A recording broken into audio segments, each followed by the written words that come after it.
The porch boards creaked as the wind chimes sang against the twilight. A thin, brittle sound, like something breaking. Emma Cartwright stood in the dust, clutching a deed she never should have known existed. A deed with Lucas Hale's mother's handwriting, 20 years after her death.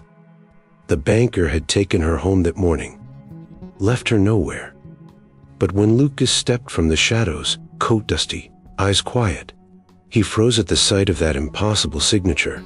The wind chimes sang their thin, lonely music across the porch as Lucas Hale stepped out into the fading light. The sound had haunted that house for years, fragile notes that felt like memories he didn't want but couldn't silence. He rubbed a hand over his jaw and scanned the empty stretch of dirt road. He wasn't expecting company. He certainly wasn't wanting it. But a figure was walking toward the ranch, slow, determined, carrying everything she owned in a single torn satchel. Emma Cartwright. Lucas didn't know her, but he knew the look in her eyes. A person who'd lost everything and was holding herself together by threads. She stopped at the bottom of the porch steps. Her voice shook once before she steadied it. "Mr. Hale, I didn't know where else to go." Lucas felt something tighten in his chest. He'd heard that sentence before, long ago, in another life he'd buried. What happened? She unfolded a paper, creased, smudged, handled too many times. The deed. The impossible deed. "My home," she whispered. "The banker took it this morning. Said I owed back taxes I never knew about. I tried to argue. I tried everything. But he had men, and he had papers, and he had the law." Lucas kept his face still, though his jaw clenched. Emma swallowed hard. "I found this under a floorboard. It has your mother's name on it." The wind chimes trembled again, as if startled. Lucas reached for the deed, careful, slow. The handwriting leapt at him, the looping cursive he'd watched his mother write 1,000 times before her passing. It wasn't a forgery. It wasn't even close. But it made no sense. "My ma's been dead 20 years, Lucas said quietly. "I know." Emma tightened her grip on the satchel. "That's why I came. I was hoping you could tell me why she signed over my land, or what it means." Lucas stared past her, toward the distant line of the banker's town. He knew Walter Grayson's reputation. He knew the kind of damage that man did when folks were too weak to fight him. Still, he wasn't anyone's savior. Not anymore. "You shouldn't be out here alone," he finally said. "Grayson doesn't let go easy." Emma nodded, exhausted, frayed to the bone. "I don't have anywhere else, Mr. Hale. Just a place to sleep tonight. Then I'll be gone." The wind chimes sang again, softer this time. Lucas stepped aside. Emma Cartwright crossed the threshold of the Hale Ranch house, carrying the mystery that would upend both their lives. The kitchen smelled of wood smoke and coffee before words found them. A thin blue smoke that made the porch chime seem distant, almost polite. Emma stood by the table, fingers worrying at a cracked mug. Lucas filled the kettle with water from the tin basin and set it on the stove. The metal sang once, a clean note, a promise. He stacked kindling with slow, careful movements, hands that knew how to mend fences and wounds. Emma watched the fire catch. Her face was pale in the glow. She folded into the chair like a small animal finding a hollow. Lucas pushed the mug across the table. Steam rose in a little ghost. Warmth, noise, life. She blew on it and nodded. "Thank you," she mouthed. No voice. Too tired. Outside, a wind fingered the eaves. Cold pressed at the glass. The house answered with a settling creak that sounded like old bones finally moving. They ate plain stew from the pot. Hot broth, salt, bread that had been warmed on the pan. The kitchen hummed with small tasks, spoons against enamel, the kettle's slow whistle, the low chop of a knife, noise to fill the hollow. Lucas listened more than he spoke. He liked it that way. Quiet lets you hear the world's edges. Emma began to tell him the shape of the day. Short sentences, details picked clean. The banker's men, the ledger, the courthouse at noon, the way the sheriff looked away. Lucas folded into the silence between her phrases. He watched the light leave her hands and settle along the table, as if the sun wanted to stay for a while. Warmth gathered in the room like people at a hearth. A sound at the gate, a horse shifting its weight, hooves that were too steady for the town. Lucas watched the window. His jaw tightened. A memory of boots on his porch, men with paper smiles. He rose. The house sighed after him. A draft chased him down the hall. Cold, sharp. He opened the door a slit and saw no one but tracks in the yard. 2 sets. Fresh prints cutting the dirt toward town, then away, as if someone had come and found nothing and left. A warning in mud. Lucas closed the door like a hinge on a lid. The chimes outside rattled, thin and doubtful. He returned to the kitchen. Emma stirred her stew with a spoon that trembled slightly. Her hands had been working through small motions all afternoon, sweeping, folding sheets, stacking plates, trying to make normal. Normal always felt like a borrowed coat. Lucas cleared a place on the workbench and fetched a blanket. He spread it over a chair. A small kingdom. He handed it to Emma with both palms. She let it fall over her shoulders and breathed in as though it had eyes. The fire made the wool smell of smoke and lamb's wool. Warmth again. Acclaim. They mended rags and patched holes. Lucas showed her how to sew a stitch that would hold under strain. Her fingers learned quickly. Silence wrapped them. Then, between one careful loop and the next, she laughed. A small sound, brittle but true. The chimes outside seemed to pause and then answer, softer. Noise folding into silence. At dusk, Lucas walked the perimeter of the property. He checked the gate. The latch had a fresh, nearly invisible notch. Someone had tried it. Someone had measured resolve with a thumb. He spat into the dirt and felt the old habit of counting risks come back to him. Threat neat as a pen. He found footprints by the fence, heading toward the back lot. Not the banker's men, lighter. The sort who scout before trouble. Lucas frowned. He carried the worry like an extra coat that didn't fit. Back inside, he stacked plates. Emma dried a pan. The kitchen was small and full of life, but shadows gathered near the corners like unpaid debts. She hummed without thinking. Hello, uncertain melody she didn't know she knew. It caught Lucas by the throat, the tune his mother used to hum by the rocking chair. The chimes answered, a whisper. Where did you learn that? He asked, the question soft and dangerous. Emma blinked. Her hands stilled. It was, at my ma's house. Sometimes the radio would play it. Lucas thought of signatures and secrets, deeds tucked beneath floorboards, and a woman's looping hand across paper. He thought of the bank's ledger and the sheriff's turned face. The stew went cold in the pot. The night pressed close. They ate anyway. Warm bowls became shields against the chill. The fire popped in the kennel side. Outside, someone coughed once, hold your breath quick, then silence took it back. A reminder. The threat wasn't gone. It had learned the paths. But for the first full evening since the world had narrowed, there was a small, steady warmth between them. Not grand, not healed, just enough to keep the body from stiffening under the cold. Enough to make a stranger's house feel like the edge of home. The morning light came thin through the curtains, painting the kitchen table in pale stripes. The stove hummed awake. Emma wrapped her hands around the mug like a lifeline. Lucas moved with the same economy he used on horses, no wasted motion. He set a pot on the fire. The metal sighed and then held heat. The house answered with small sounds, the kettle's steady breath, the chair's old complaint, the wind chimes catching a stray draft and ringing a single, clear note. Emma folded a blanket they'd used last night and smoothed the crease with careful palms. She hummed the uncertain tune again, low and without thinking. Lucas paused with a knife in his hand. The sound scraped along a nerve he'd kept quiet for years. You humming again? He asked, the words small.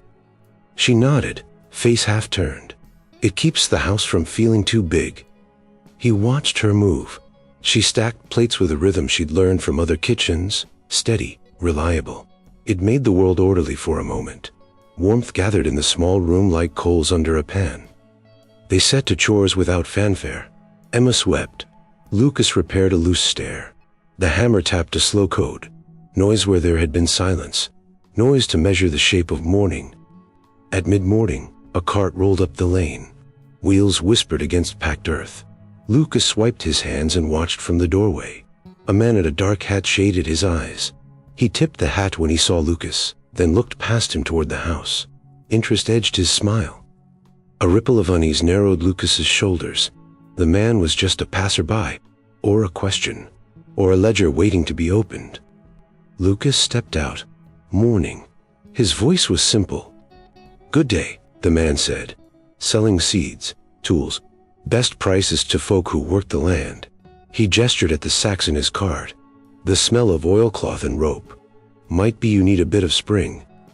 Emma set down a broom and came to the doorstep, watching the exchange like someone watching birds land.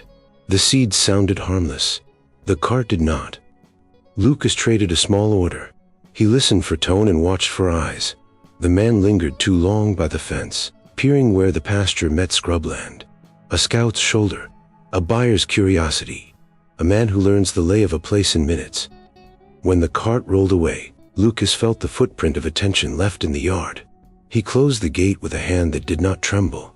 The chime shivered and then settled. Afternoon bent toward work. Emma learned to mend a fence under Lucas's patient showings. She drove a post straight and learned how to set the tension on wire until it hummed with promise.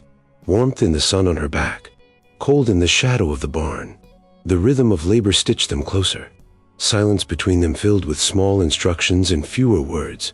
At the 250-word mark of the day, no, at the 250th little thing they did, someone left a scrap of paper under the gate.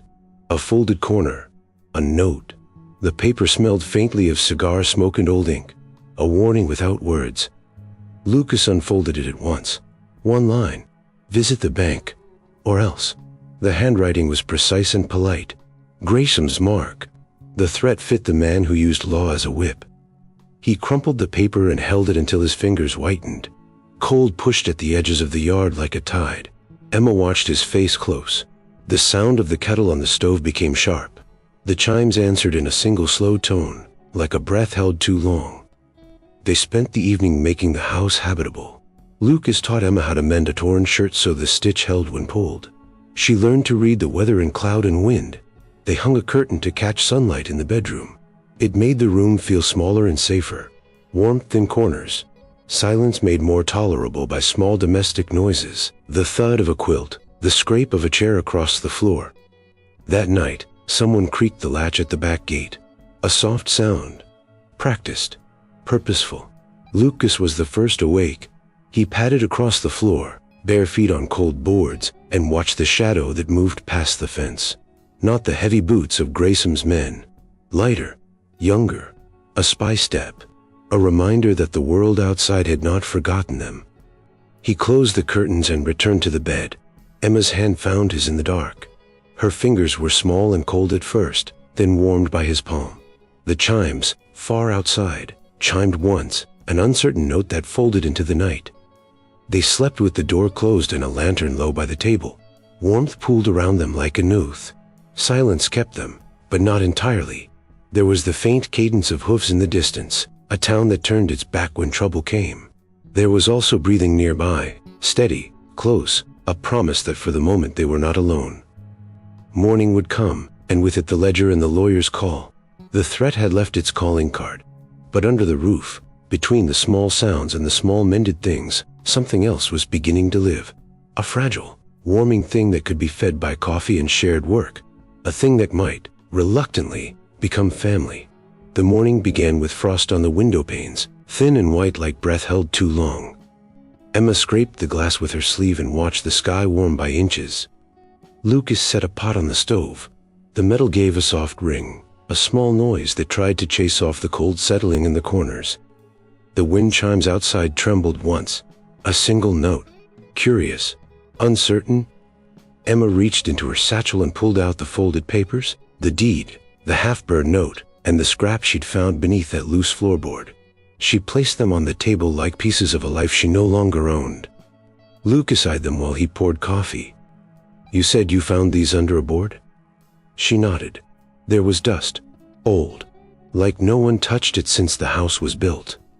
Lucas picked up the half-burned note. The edges curled like fingers. He read the first 3 words and stopped. Ma's handwriting. The fire popped, louder than needed, noise cutting the quiet. Emma leaned forward. "Do you know the name written there? Thomas Cartwright?" Lucas shook his head, slow. No. But Ma was generous. She took in strays, fed folks who needed feeding. Maybe she helped your pa once. Emma's breath hitched. Maybe. But why hide it? Why sign land over to us? Lucas didn't answer. He stepped away, hand on the back of his neck, staring at the window as though the frost held answers. Warm breath from the kettle fogged the air. Cold crept up through the floorboards. They spread the documents across the table. Lucas traced his mother's looping script with a touch that carried 20 years of absence. Every curve of ink was a memory. Emma pointed to the bottom corner. Look, there's a second initial. Not hers. Lucas squinted. An age. Someone else witnessed this. Someone she trusted. The house settled. A quiet exhale. Then the gate creaked. A horse snorted outside. Not the friendly kind. Not the curious kind. The kind trained away. Lucas stiffened and peered through the curtain. A man on horseback, coat dark, leaning forward to study the house. Not approaching, just watching. A reminder, the threat alive and patient. By the time Lucas opened the door, the rider had turned down the road, hooves thudding in indifferent rhythm. The trail kicked up dust that hung like smoke. He came back inside. Emma was frozen at the table, fingers on the deed. I don't want to drag trouble here. Lucas set his jaw. Trouble came long before you. Silence followed, heavy as winter. They got back to work. Lucas fetched his mother's old ledger, the one she used to track debts she forgave more often than collected. The book smelt of cedar and smoke, paper worn thin. Emma flipped through brittle pages, rows of names, dates. Then, note. Cartwright, T. Paid in full. Bless him. Emma pressed her hand to her mouth. That's my father. But he never mentioned her. Not once. Lucas frowned. Maybe he wasn't supposed to. Warmth from the fire brushed her cheek. Cold worked its way down her spine. Noise came from the rafters, just a settling board, but it sounded like footsteps in memory. She brushed dust from another page. A sketch fell out. A quick charcoal drawing. A small, rough cabin with a crooked oak beside it. Emma blinked. That's our place. Before party built it. Lucas stared at the lines. My ma drew this. She was there. The kettle whined. A rising note. Too sharp. Emma flinched. Lucas took the sketch and set it beside the deed. Your land wasn't an accident. They had a history. The weight of the truth pressed between them. A warmth made of clarity and fear. Afternoon came dull and gray. Emma washed dishes in warm water while Lucas repaired a broken latch. The house rang with footsteps, clinks, scraps, hammer taps, noise fighting the silence of unanswered questions. Lucas stepped in, wiping his hands. There's one place she kept things she didn't want seen. He walked to the back room, the one that had stayed locked since his mother's death. He hadn't opened it in years. The key hung by the window, dusty and forgotten. Warm air from the stove followed them as they crossed the hall. Cold met them at the door like a watchdog. Lucas turned the key. The hinges groaned. The air inside smelled of cedar and faint lavender, the ghost of a woman who'd loved fiercely. Emma stepped in behind him. Boxers lined the walls, quilts folded with care, letters tied in neat bundles. Lucas knelt by a chest and lifted the lid. A soft thump, wood against wood. Inside, beneath quilts and mementos, lay a small leather journal. His mother's. Her handwriting. And inside the first page, a line that stole the warmth from the room. If anything happens, Thomas Cartwright must know the truth. Emma sank onto the nearest chair. Her breath shook. Lucas closed the journal slowly, gently, like laying a child to sleep. The chimes outside sounded a single, low tremor. Noise meeting silence. The mystery deepening until the air itself felt breakable. The day sharpened early, the cold creeping under the doorsill like it had business inside. Emma stirred the fire until it breathed stronger. Warmth climbed the walls, slow and stubborn. Lucas stepped in from the yard, dust on his boots, jaw set harder than dawn. Rider on the ridge, he said. Not friendly, not curious, just watching. The wind chimes answered with a thin, nervous quiver. Noise in the quiet. A warning with no words. Emma tightened her shawl. Grayson? Maybe. Or someone he hired. Lucas hung his coat, movements short, clipped. He's sniffing around. The house felt smaller for a heartbeat. Warm stew simmered on the stove, the scent of thyme and potatoes trying to soften the edge of dread. But dread had a way of pushing its elbows onto the table no matter how good the meal smelled. They sat across from each other. Steam rose between them. Emma swallowed. He'll come, won't he? Lucas didn't soften the truth. He always comes when there's money to bleed. Noise from the porch. A creak. A shift of weight. Not the wind. Something heavier. Lucas's hand moved to the rifle by instinct. Emma froze. But the porch settled again and fell quiet. Just the house adjusting. Just nerves making ghosts. Still, the warmth in the room dimmed for a moment. They went back to sorting the journal and documents. Emma traced the edge of her father's name. Lucas read and reread the line about truth. Silence thickened. Then hooves cracked the stillness. Hard. Fast. A horse coming straight up the lane. Lucas strode to the window. Grayson, he muttered. Emma's breath stilled. Walter Grayson dismounted with the confidence of a man who thought the world bent for him. His coat immaculate. His gloves pale. His smile paper-thin. He knocked once, sharp as a judge's gavel. Lucas opened the door only halfway. State your business. Grayson tipped his hat, voice smooth as spoiled cream. Lucas Hale. Fine morning. Shame about the company you're keeping. Emma stepped behind Lucas. Grayson's eyes flicked toward her, cold interest, calculating, claiming. Miss Cartwright, we've unfinished matters. Lucas blocked the doorway. She's not stepping outside. Grayson clicked his tongue. Be careful, Hale. Harboring someone who owes the bank is unwise. Emma bristled. You stole my house. Grayson ignored her like she was a stain on the floor. The law is clear. Property defaults. Debts must be settled. And that deed you're waving around? A forgery, obviously. Lucas's jaw flexed. It's not forged. Grayson smirked. You don't know what you have. The wind chimes played a frantic, uneven shimmer behind him, noise fighting the cold silence between the three of them. Grayson stepped closer. Return the papers, return the girl, and we'll pretend this little detour never happened. Lucas closed the door 2 inches more. No. It wasn't loud. But it carried weight. Something flickered in Grayson's expression, amusement sliding toward irritation. You forget what I own, Hale. I own the sheriff. I own the judge. Soon enough, I'll own her land. It's only a matter of form. Lucas didn't blink. You don't own her. Silence. Cold slipped through the doorway, winding around Emma's ankles. Grayson leaned in. Then we have a problem. He turned, mounted his horse with practiced ease, and spoke without looking back. 2 days. That's how long you have before I come to collect. Who's thundered down the lane? Destro's. The chimes trembled like they wanted to hide. The warmth in the kitchen felt then when Lucas closed the door. Emma lowered herself into a chair. Her voice barely made it out. We can't fight him. Lucas rested a hand on the table, steady. We can't run either. The fire crackled. Warm, alive. Trying its best against the cold creeping under their skin. Afternoon brought chores that didn't care about threats. Fences still sagged. Animals still needed tending. Wash still had to be hung out to dry.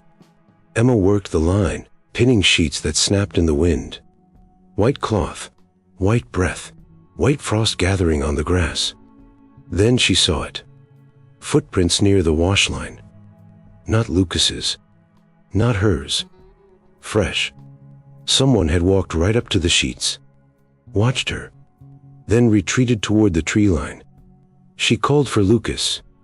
He inspected them. Light step, he murmured. Not Grayson. Then who? He didn't answer, but his eyes moved to the horizon like he expected something to rise out of it. Warmth from the sun did nothing to ease the chill. They spent evening by lamplight, sorting the journal again, studying the drawings, hunting meaning between faded lines. Emma found a letter tucked between the pages, unread, unsent, addressed to Thomas Cartwright. Lucas opened it carefully. The paper crackled. The words were few but heavy. Your past and mine are bound. If anything happens, protect the girl. Emma's breath broke. The girl. That had to be me. Lucas stared at the page as if it could rewrite the world. His mother had known her faintly, deeply, dangerously. The wind outside strengthened, cold fingers rapping at the shutters. The house answered with soft, living creaks. The fire held on. The chimes rang a trembling note, not quite fear, not quite warning, just a reminder that nothing quiet stays quiet for long. Lucas shut the letter, his voice low. He's not just after land. Emma met his eyes. Then what is he after? Lucas didn't know. Not yet. But he knew this. Grayson wasn't finished. The threat had arrived, and it wasn't leaving empty-handed. Dawn was thin and brittle, like a coin pressed too hard. Lucas moved through the yard with sleeves rolled, breath fogging the air. Cold bit his knuckles. Warmth from the stove behind him promised patience he didn't always feel. Emma filled the hands, cans quick and careful. The cluck and scratch of birds filled the space between them, noise to keep silence honest. They worked in companionable silence. Wood slapped against wood as Lucas repaired a fence post. The hammer's rhythm made a map of the morning. Emma hummed a small tune again, softer now, like practice. The chimes answered faintly, a thin thread tying house to heart. A cart rattled up the lane, wheels whining. A sheriff stepped down, hat in hand, face composed like a ledger. He carried a small envelope, paper that makes promises. Lucas met him at the gate. The cold settled into the sheriff's boots and refused to leave. Morning, Hale. The voice meant business with a smile. Morning. Lucas kept his reply short. The sheriff handed the envelope over. The seal was Graysom's. The leather smell of power ducked inside. Lucas slit the flap with a thorn.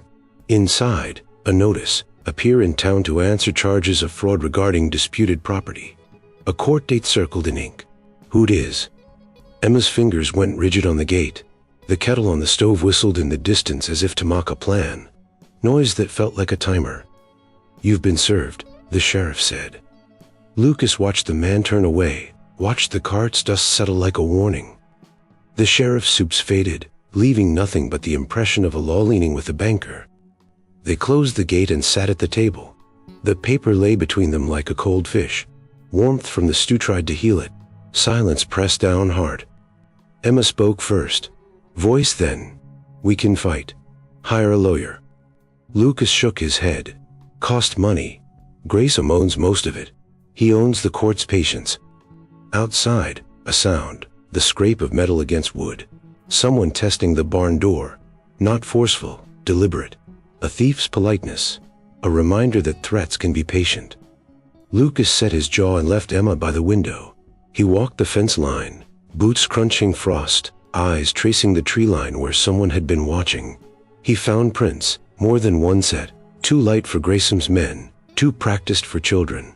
Scouts. Men who measure a place before breaking it.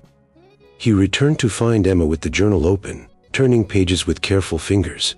Her thumb landed on a passage where Lucas's mother had written about giving shelter to those who needed it. The warmth of that old sentence made the room ache. Cold came back in the forms of ledgers, of claims, of men with stamps. Midday bloomed like a bruise. They mended. They prepared. They tried to make mundane hold them together.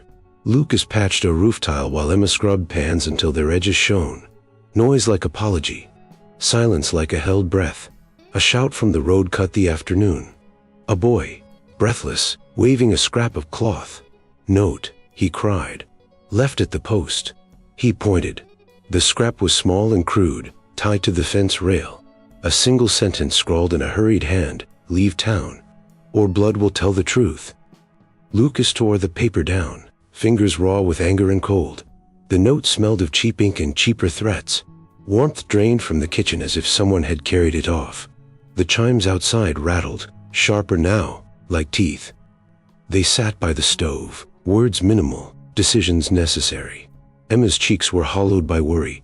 He could see the memory of the courthouse in her eyes, the sheriff's indifference, the banker's smile. A man who makes law onto a blade and swings it slow. Lucas moved through plans the way a man checks tack on a horse. He thought of sending Emma away, out past the ridge to a friend's cabin. He thought of staying and fighting on principle. Neither fit the shape of safety. Neither fit the shape of justice. That night came with a new sound, glass clinking in the distance, a bottle breaking under a boot. Someone testing what makes the house flinch. Someone marking time. Lucas listened, then walked the perimeter by lamplight, his shadow long on the fence, his breath loud in his ears. He returned to find a man's hat on the stoop. Not Grace's, cheaper leather, brim bent odd. A message in the curve, "We're watching." The handwriting was the same as the scrap, polite, menacing. The cold inside the house deepened. Emma folded the letter into her palm like prayer. Her hands trembled. The kettle hissed, the last steam of the day. Warmth tried to flow back in. Noise to stitch the night. Silence did not relent. Lucas set the rifle by the door and wiped his hands on his jeans. He knew enough to know they were small against a machine that bought men's loyalties. He knew enough to know he could not leave Emma to it, nor could he lead her straight into the grinder. They ate in half-light. Food tasted of metal and salt. The chimes gave a low, uncertain counterpoint. A hawk called somewhere, sharp and lonely. A sound of sky testing the line between danger and distance. Emma reached across the table, fingers finding his. Cold metal warmth. Her voice scaled low. "What do we do?" Lucas looked at the gun, then at the journal, then at the door where the night waited.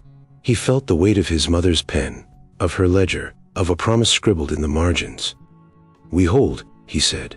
"We watch." Outside, someone laughed once, too close, then gone. The laugh was a small, cruel ripple across their day, a reminder that pressure tightens until something gives. They stayed awake in turns, listening for the scrape at the gate, for hooves at the road, for the soft, precise tread of man who meant to squeeze until the life left the room.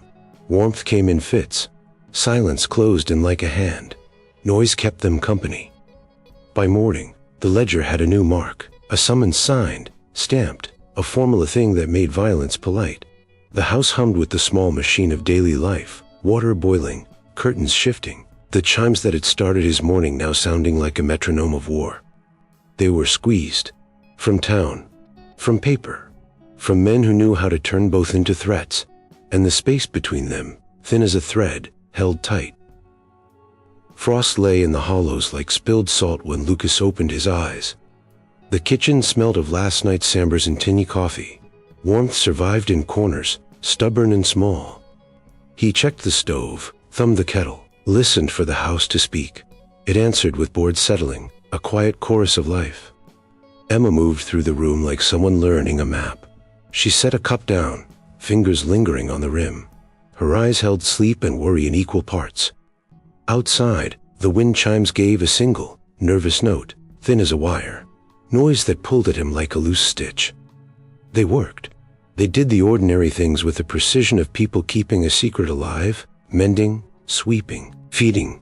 The rhythm of chairs filled the house with useful sound. Silence crept in the spaces between tasks and felt heavier than the tools.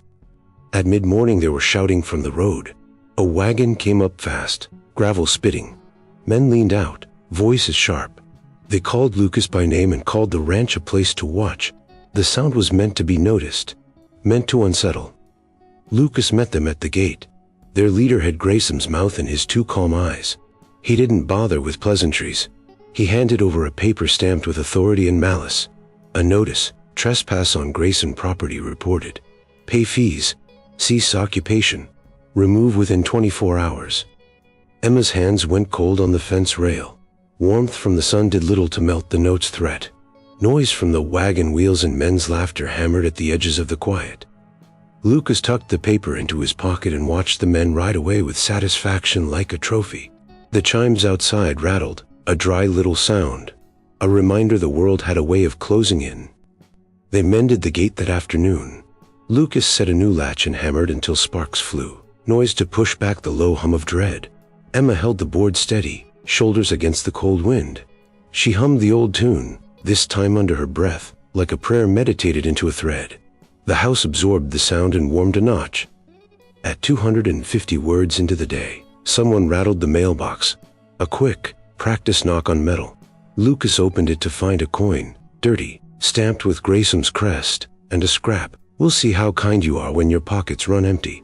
The coin clinked on the porch like a small, cruel bell. He crushed the paper in his fist and threw the coin into the sink as if it were an insult. Warmth in his hands turned to heat of anger. Silence filled the room afterward, thick and tasting like iron. That night the threat crossed the line. A window in the barn had been smashed. Not enough to gain entrance, just a statement. Glass glittered in the hay like stars fallen and forgotten. Footprints led toward that. They found marks on the feed sacks. Knife slashes, tidy and shallow. A message left in fear's language. Someone wanted them to know they could get in if they chose. Noise of destruction not yet complete, silence waiting for the real blow. Lucas sat with his back to the door and a rifle across his knees. The house's warmth pooled around his thighs while cold pressed through the cracks of the floor.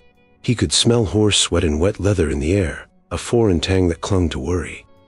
Emma sat across the table, fingers wide around a mug. She watched the way his hands held the gun, the way his jaw set. She kept the journal open, pages turned to lines about protection and promises. Warmth from the lamplight made the ink glow, but the words felt heavier than daylight. They spoke in small sentences, plans made in the shape of chores. Send word to a friend in the next county. Hide the deed in the ground beneath the old oak. Keep the lamp low and curtains closed. Each instruction was a stitch sewn to hold the night together. Noise became a tool. Dogs walked, steps practiced. The radio turned on low to give the house company. Silence was no longer an ally. Late, something scraped at the back door. Not the polite tap of a messenger, but the slow, trying edge of someone finding the lock. Lucas eased out of his chair, the rifle a weight known and familiar. He moved with the steadiness of habit, steps soft, boots finding the boards by touch. Warm air met the cold at the threshold.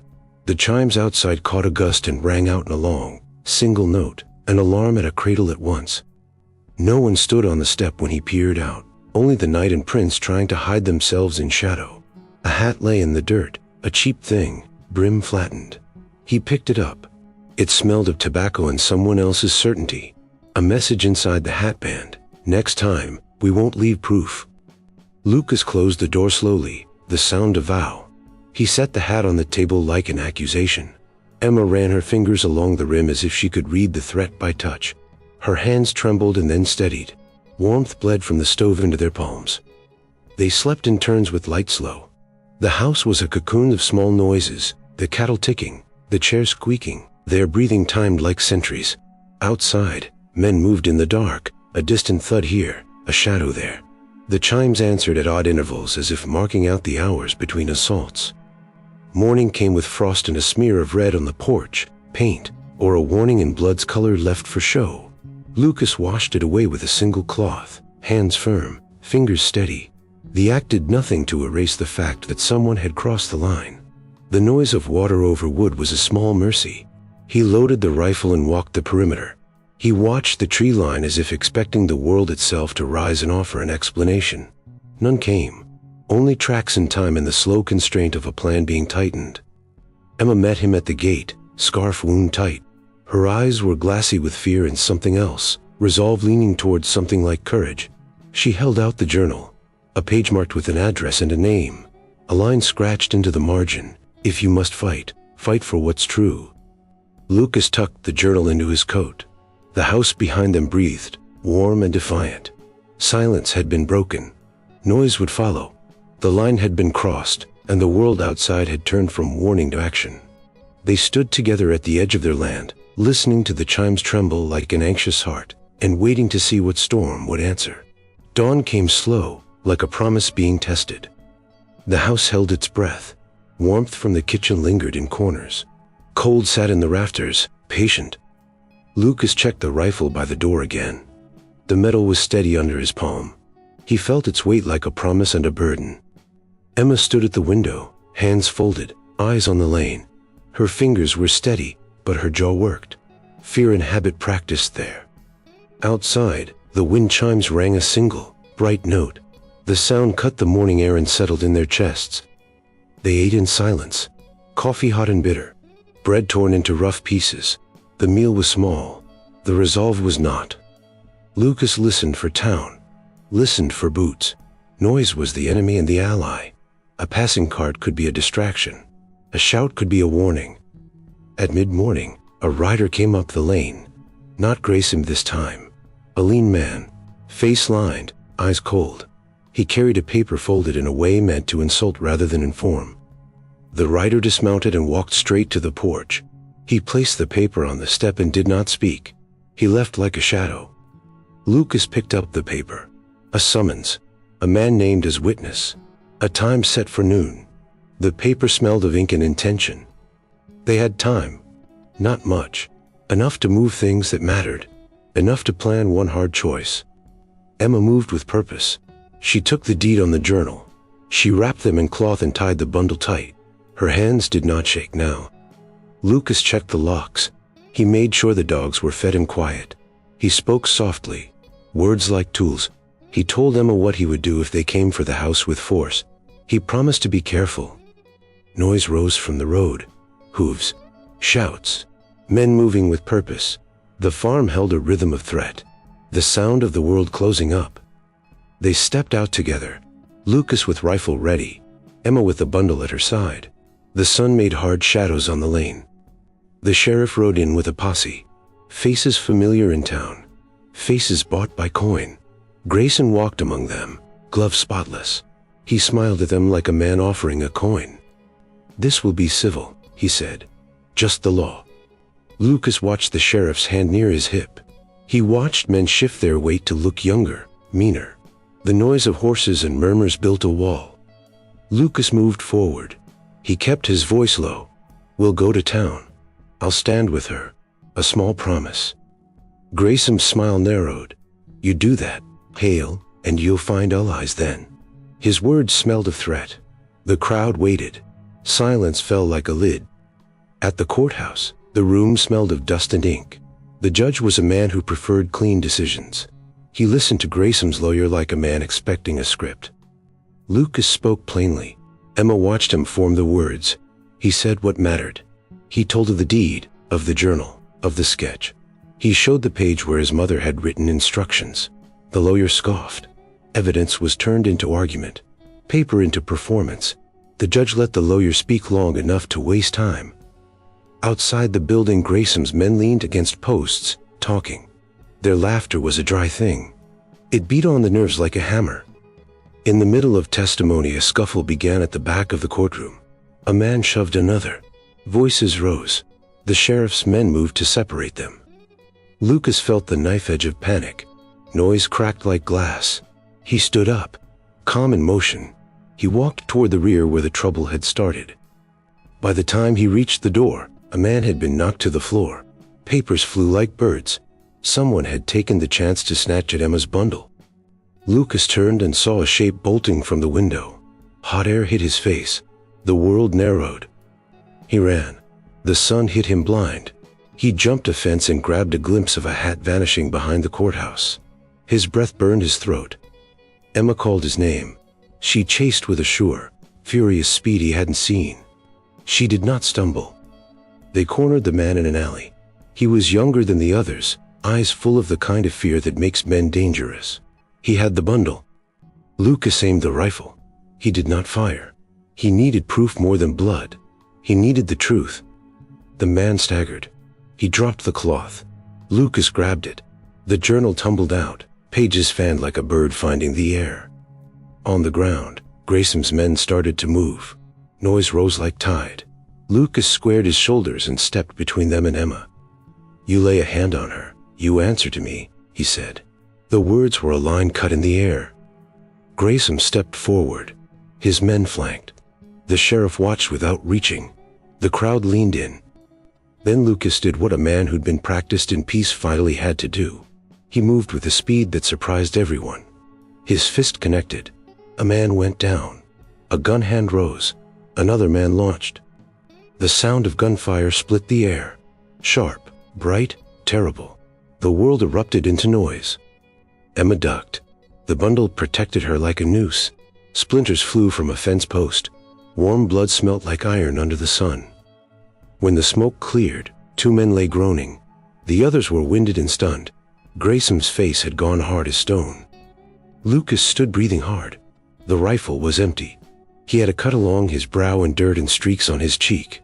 He felt every bruise like a tally. Emma knelt beside the fallen man who'd tried to take her things. She touched his shoulder. "Why?" she asked, voice small. He looked at her, ashamed. "They said I'd get coin. They said they'd make it easy." He coughed.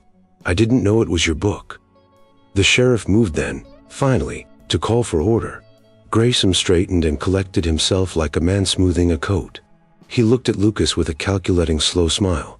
"You'll regret this," he said. "The law will follow its course." He mounted and left, his men trailing. Lucas held Emma close when the adrenaline faded. Warmth returned in ragged patches. Noise tapered. Silence rolled back in like a tide. They had stood. They had chosen violence and survived it.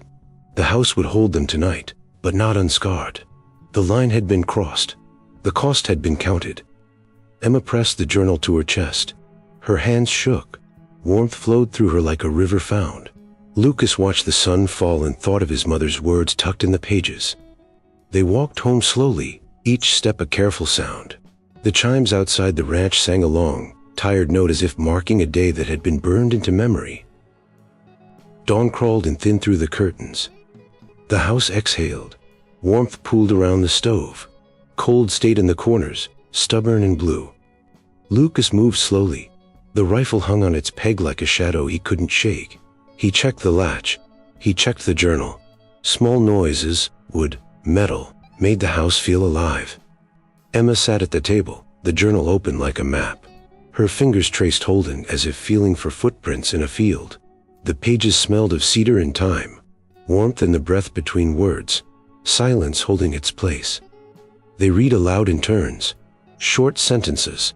The cadence of people measuring truth. Lucas's mother had a steady hand in ink and in life. She wrote lists. She wrote debts she forgave. She wrote names she sheltered. Names that matched those in the ledger or names that matched old gossip. A line stopped them both. If anything happens, Thomas Cartwright must know the truth. Protect the girl. The room went colder with the weight of it. Noise from outside was small. A cart, a dog, a distant laugh. Each sound a reminder the town still turned. Each sound a possibility. Emma found another folded page. A note tucked in with a sketch of the crooked oak on Cartwright's land. A name beneath it, H. Hale. The ink trembled like an old hand. Lucas read it twice. His throat worked. H. Hale. He tasted the quiet. His mother's secret like a thing slid into his hands. Mid-morning, an oak. Sharp. The sheriff's boots on the porch. Lucas met him at the door, journal clasped under his arm. The sheriff's face was unreadable as a ledger. He handed over a small packet. A clerk in town had found something in Grayson's desk. Papers misplaced. A receipt. A name scrawled on the back. Lucas opened it. The paper inside smelled of oil and old promises. It was a ledger entry, payment made, date stamped, account cleared. Paid by Helen Hale to Thomas Cartwright. Amended debt. A gift recorded in numbers. Warmth hit Emma's face like sunlight through glass. Cold pooled in Lucas's stomach. Noise from the street swelled as if the town itself leaned in. "Why hide it?" Emma whispered, voice small and fierce. Lucas thought of his mother. Quiet hands, quiet ways. He thought of the day she'd taken in strangers and never asked for thanks. He thought of her handwriting and the way she turned away when asked about her past. Protection, he realized. Not secrecy for shame. Secrecy to keep others safe from men who would twist kindness into profit. They carried the papers to the barn. Dust motes danced in the light like answers trying on. Lucas spread everything across a workbench. The journal, the deed, the receipt, a newspaper clipping. A photograph folded soft at the edges. His mother, younger, laughing with the man Emma recognized as Thomas Cartwright in an apron, grubby and proud. The phone of the era, a corroded tin set, rang out beyond the hill, a sound like a bell. The chimes outside answered in a single, taut note. Noise and silence in counterpoint. Noon brought a shadow at the yard. Graysom's courier. He came for papers. He came for show. He demanded to see evidence of ownership. The man's glove tapped the ledger like a judge's gavel. Threat reappeared in cloth and posture. Lucas stood between him and Emma. The ledger lay like a wound open to the sun. The courier's smile was thin. He asked for proof. He wanted to shred it in words so no one would listen. Emma picked up the photograph and held it flat. "This is my father," she said. "That's him." Her voice did not waver. The courier's face slackened a fraction.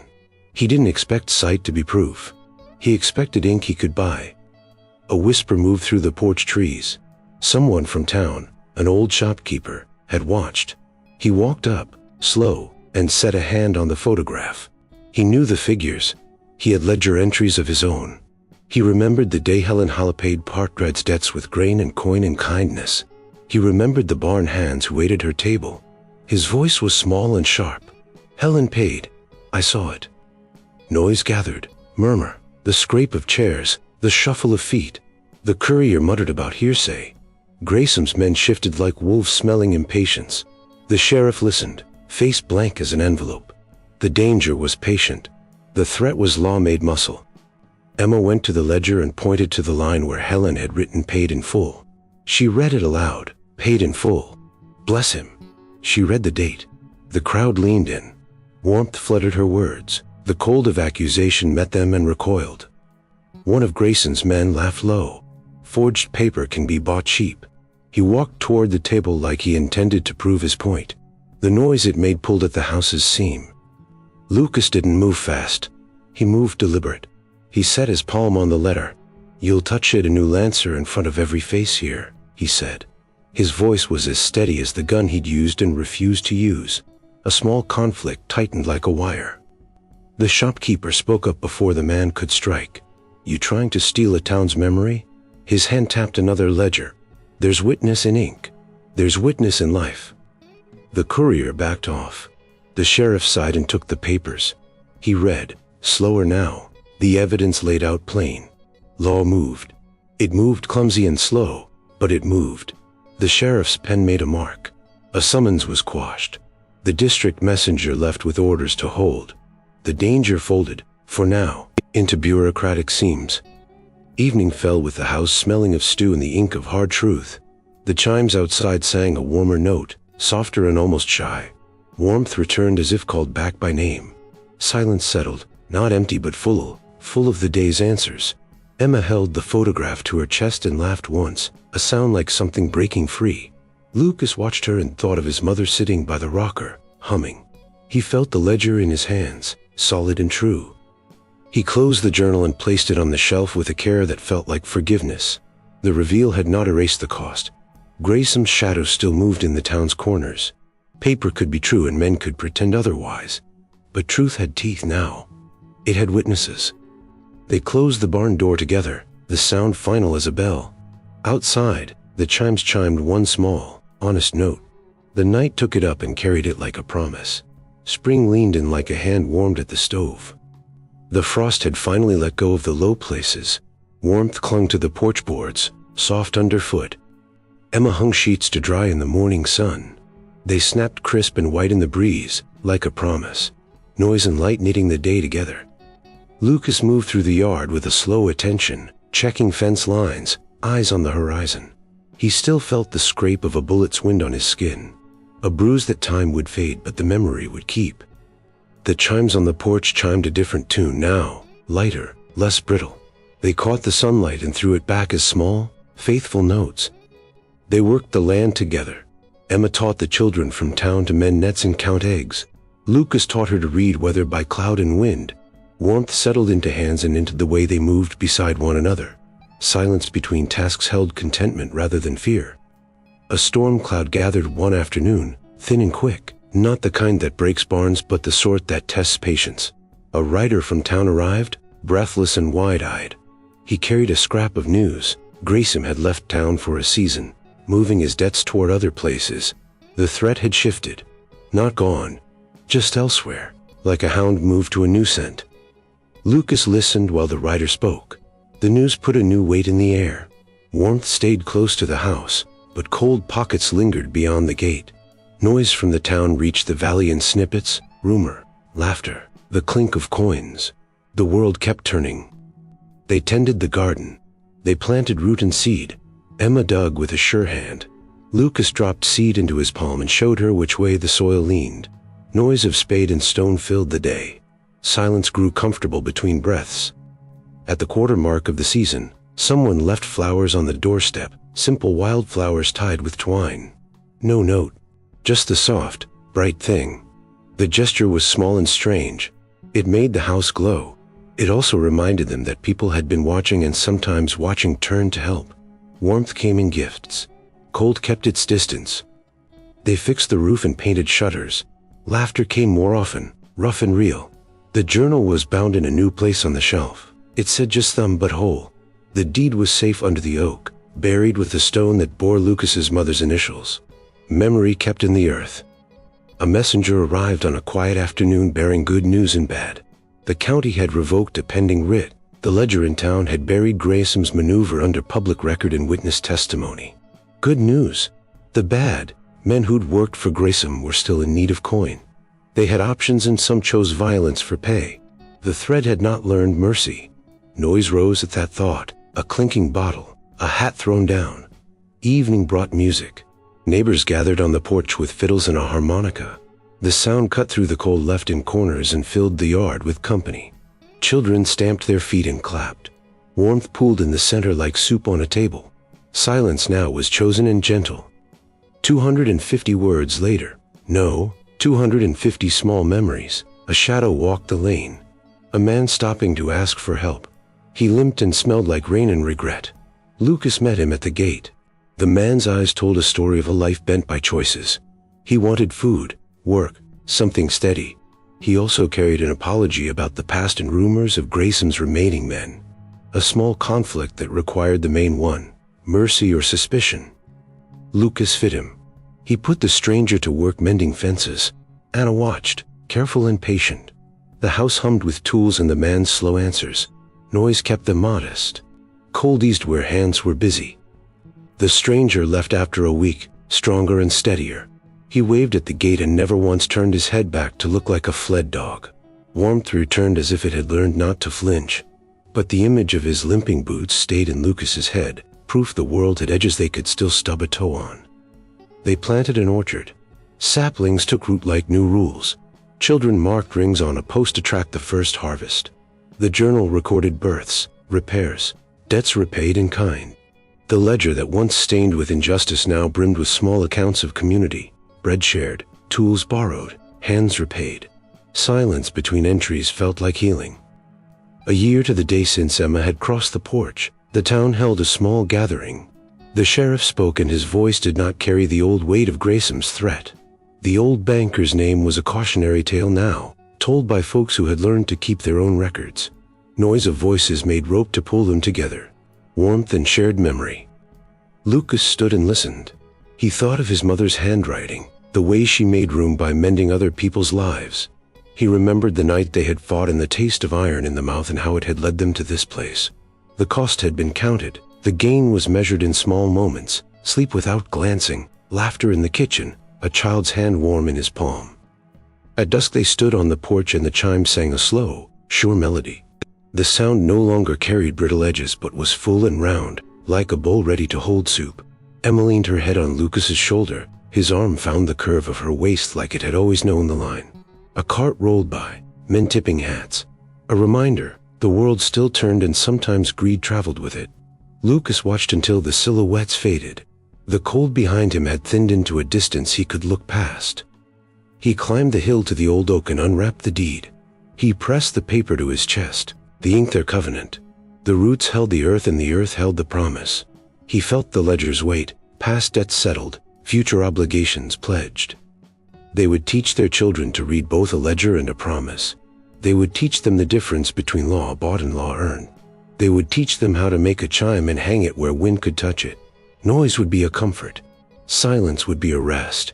Warmth would be labor and laughter and bread.